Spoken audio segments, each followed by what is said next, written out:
warahmatullahi wabarakatuh. Perkenalkan, nama saya Usi Syakbani Atika dengan NIM 1730202282 dari Prodi Pendidikan Agama Islam, konsentrasi Al-Quran Hadis 2017 di Universitas Islam Negeri Raden Kota Palembang. Pada kesempatan kali ini, saya akan mencoba mendemonstrasikan atau mempraktekkan salah satu metode pembelajaran aktif, yaitu metode pembelajaran mind mapping. Adapun kelebihan dan kekurangan dari metode mind mapping, yaitu kelebihannya, yang pertama, membantu otak untuk berkonsentrasi. Yang kedua, karena mind mapping bersifat visual, maka informasi yang didapat menjadi terlihat lebih jelas dan menarik untuk dibaca. Yang ketiga, esensi materi terlihat lebih jelas. 4. Keterkaitan antara satu ide dengan ide yang lain menjadi mudah dilihat dan mudah dipahami. Selanjutnya yang kelima, meningkatkan kemampuan memori siswa. Yang keenam, belajar dengan cara metode mind mapping maka akan mengubah suasana menjadi lebih menyenangkan dan lebih kreatif. Adapun kekurangan dari metode mind mapping yaitu yang pertama, metode mind mapping memerlukan waktu yang cukup banyak. Yang kedua, hanya siswa aktif sajalah yang berperan dalam metode mind mapping tersebut.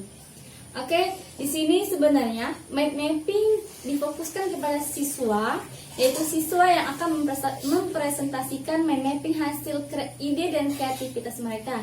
Akan tetapi di video ini saya akan menjelaskan bagian-bagian dari mind mapping ini dengan judul kejujuran dan adil. Assalamualaikum warahmatullahi wabarakatuh. Apa kabar anak-anak? Baik. Alhamdulillah. Baiklah, sebelum kita memulai pelajaran kita pada pagi hari ini, ada baiknya kita membaca doa terlebih dahulu kepada ketua kelas agar memimpin doanya.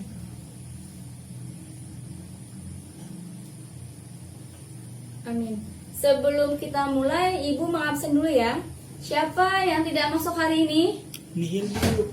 Oke, alhamdulillah. Berarti siswa-siswi Ibu pada pagi hari ini dalam keadaan sehat dan walafiat semua. Oke, sebelum kita masuk ke tema baru, Ibu ingin bertanya, siapa yang masih ingat dengan pelajaran atau materi pelajaran kita minggu lalu?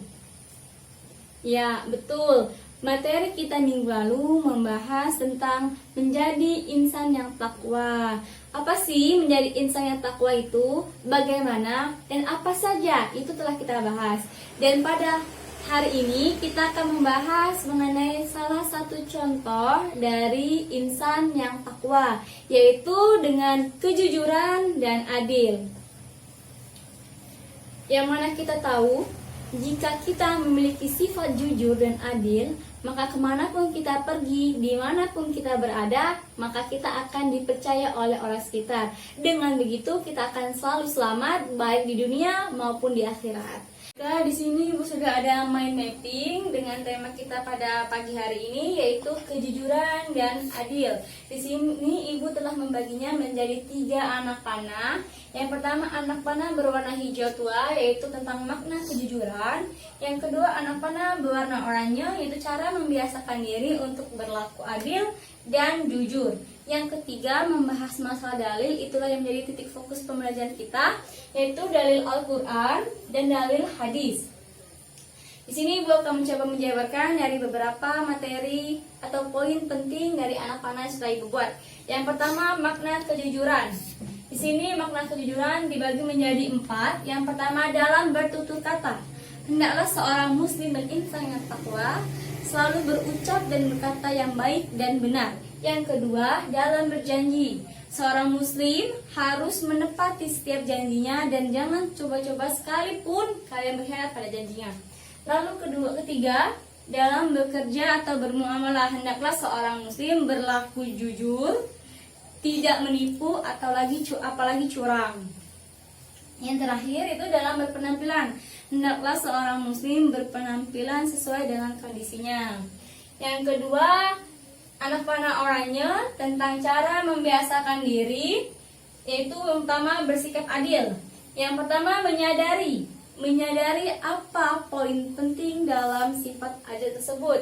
Yang kedua memahami apa saja contoh-contoh dalam sikap adil tersebut.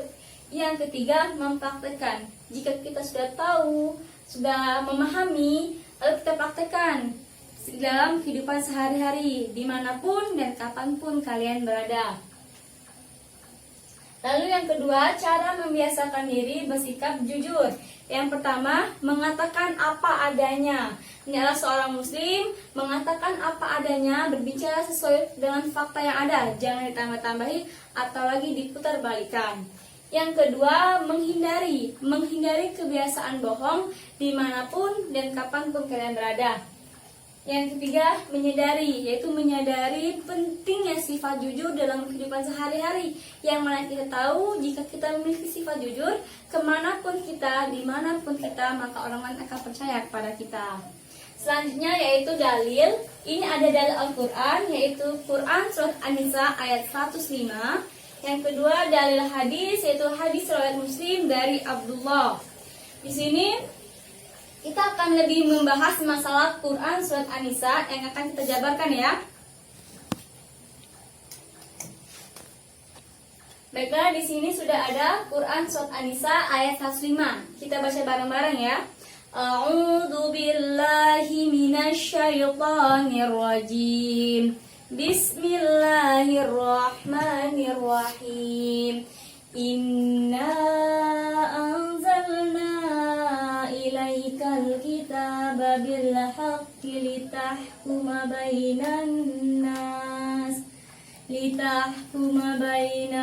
nasi bima arakallah wa la taqul lil khainina khadima. Yang artinya, sesungguhnya kami telah menurunkan kitab Al-Quran kepadamu Muhammad membawa kebenaran, agar engkau mengadili antara manusia dengan apa yang telah diajarkan Allah kepadamu. Dan janganlah engkau menjadi penentang orang yang tidak bersalah karena membela orang yang berkhianat. Baik, selanjutnya kita akan mencoba mengartikan per kata atau per mufradat.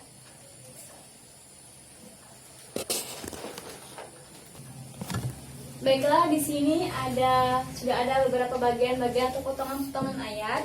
Yang pertama, inna, sesungguhnya. Anzalna, kami telah menurunkan, ilaika, kepadamu Muhammad, al-kitabah, sebuah kitab Al-Quran, bil haqqi, dengan membawa kebenaran, litahkuma, agar engkau mengadili, baina, antara, annasi, manusia, bima, dengan apa, arakallah, yang telah diajarkan Allah, wala, dan janganlah, takun, engkau menjadi, lil khainina, karena membela orang yang berkhianat, khadiman, penentang orang yang tidak bersalah. Jadi itulah arti perkata dari Quran Surat An-Nisa ayat 105. Selanjutnya Ibu akan menjelaskan kandungan dari Quran Surat An-Nisa ayat 105, yang mana pada ayat ini Allah berkata, Allah telah menurunkan kepada kita sebuah kitab kepada Nabi Muhammad agar menjadi pedoman untuk seluruh umat manusia. Yang mana Allah juga memerintahkan kepada Nabi Muhammad agar menyelesaikan setiap perkaranya dengan adil dan tidak memihak kepada siapapun, apalagi yang melakukan kesalahan. Karena sifat keadilan dan kebenaran Allah itu bersifat mutlak, maka Allah memberi kita Al-Quran agar menjadi petunjuk. Karena Allah tahu manusia itu memiliki kelemahan, yaitu yang pertama kelemahan dalam ilmu pengetahuan, Yang kedua, kelemahan dalam sifat egoisme yang mana memihak kepada kepentingan diri sendiri dan kepentingan kelompok lain. Itulah kenapa Allah menurunkan Al-Quran agar menjadi petunjuk kita, karena Allah itu maha mengetahui dan maha tidak memiliki kepentingan kepada siapapun. Tadi kan Ibu sudah menjelaskan dan menjabarkan my mapping ini. Sekarang Ibu ingin bertanya kepada kalian, siapa yang bisa menjelaskan kembali makna dari keadilan itu? Saya, Bu. Oke, betul. Lalu selanjutnya Ibu meminta kepada kalian untuk mencari contoh dari sifat adil dan contoh dari sifat jujur dalam kehidupan sehari-hari kita. Oh ya benar, betul. Jadi contoh dari sifat jujur itu, contohnya kalau kita berdagang, kita jualan daging, jangan sekali-kali kita curangi dengan kita kurangi timbangannya, itu kan tidak jujur. Seperti lagi, contohnya keadilan ini, Ibu telah menggambarkan di sini. Di sini ada anak yang tinggi, ada yang setengah tinggi, ada yang pendek. Ini masing-masing diberi satu kotak. Akan tetapi anak yang tinggi ini sebenarnya tidak perlu menggunakan kotak untuk melihat pertandingan sepak bola ini ya. Anak yang kedua yang kurang tinggi, sedangkan anak yang ketiga tidak sama sekali melihat karena tinggi badannya yang kurang. Lalu digambar di sini, anak yang tinggi tidak diberi kotak, anak yang setengah tinggi diberi satu kotak, dan anak yang pendek diberi 2 kotak. Tetapi mereka sama-sama bisa melihat pertandingan sepak bola. Jadi di sini bentuk keadilannya adalah ini adil, dan ini sama-sama diberi satu, tapi tidak sesuai dengan kebutuhannya. Kayak gitu. Kalau sedangkan ini adil, dia sama-sama bisa menonton pertandingan sepak bola seperti itu. Jadi gambar ini contoh dari kesamaan, yang ini baru keadilan seperti itu. Oke, selanjutnya Ibu akan memberi kalian tugas yang akan kalian kerjakan ya. Minggu depan akan kita bahas. Oke, mungkin itu saja yang bisa Ibu sampaikan. Ibu akhiri. Wabillahi taufiq wal hidayah. Wassalamualaikum warahmatullahi wabarakatuh.